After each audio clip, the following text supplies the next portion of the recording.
So 7 Academy's journey into developing apps for kids with visual impairments began with the integration of Apple VoiceOver into the joy of reading and Busy Shapes. The more we learned about this demographic, the more we wanted to ensure that our play environments were accessible to them.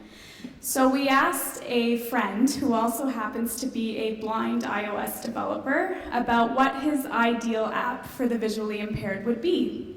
And he told us, quite frankly, that he just wanted the same apps that we all use, because in essence, accessibility means equality.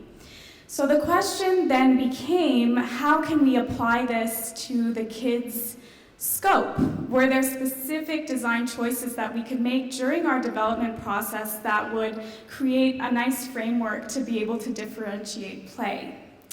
So what we did was we set up a testing session at the Children's Treatment Centre in Ottawa, Ontario, Canada, where we were able to test with 4 children with various visual impairments.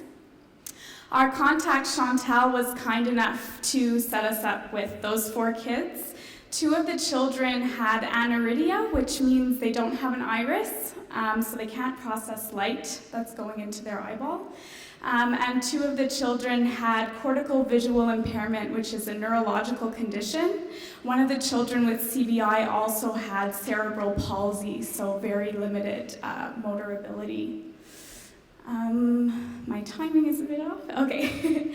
Pictured in this slide is Michael. He has CVI, and this was the only smiling photo that we were able to capture of him, because immediately after it was taken, he kind of broke down in complete frustration with our app because he couldn't process what was going on the screen. So immediately we knew we have to do something for him.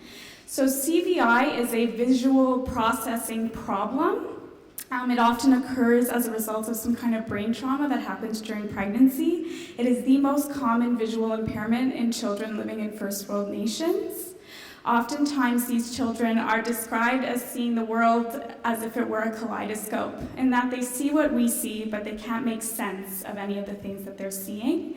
The further away objects are, the harder it becomes to be able to decipher what it is. That's why you saw Michael with his face very, very close to the screen.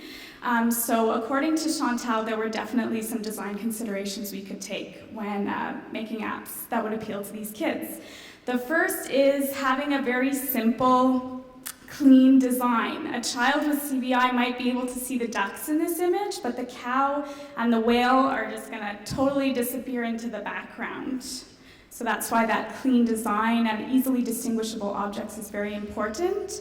That leads me to my next point about color schemes. So high contrast colors that are very saturated work best for these children. They often have a preferred color, which is usually red or yellow. And if you can have that against a black background, you're really making your app inclusive of these kids. Movement is also very important for these children. A lot of them see best out of their peripheral vision, and that's your movement center. So if you can have something rotating in your app or glittering, you can also play with shadows and lights to create the effect of movement in your app. Apps that utilize action and reaction also work very well for this demographic. A great example is any of the plethora of fireworks apps that you see on the App Store. The kids that Chantal works with really enjoy these because immediately after they tap the screen, something explodes, it makes a sound, and it looks pretty, so it's very attractive for them. Continuing on that sound thread, a very motivating sound design can also be really good for these children, especially because it lets them know that they're on the right track in the game. It's also important not to overstimulate them with too many sensory interactions, so you want to be careful about how loud your sounds are. The child who also had cerebral palsy had a very limited motor ability. And it goes without saying that when you're designing for kids, you have to take into account their kind of lack of dexterity, and that applies even more for children with very limited motor ability.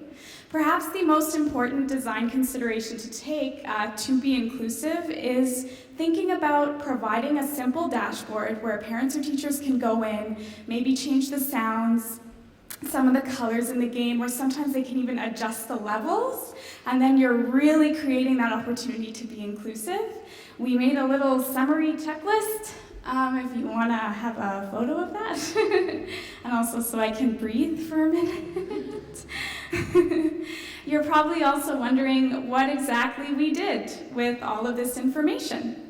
So Crazy Gears was in development at the time that we went to go do our testing sessions, and we decided to start by working on the color scheme of Crazy Gears. So the big photo is our original, and then the 6 ones that surround are different mock-ups that we sent off to Chantal with different ideas for color schemes that would appeal to children specifically with CBI. She chose this one. As you can see, it's a completely black background and all of the objects are red.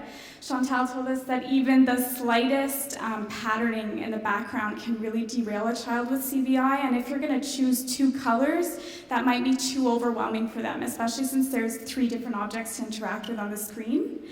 At the beginning of this month, we were able to go back to Ottawa, and we were able to see, this is Elan. We met him for the first time back in December, and he was able to complete 3 levels of the app, which was a big success for him, and we're happy to say that that update is going to be available soon.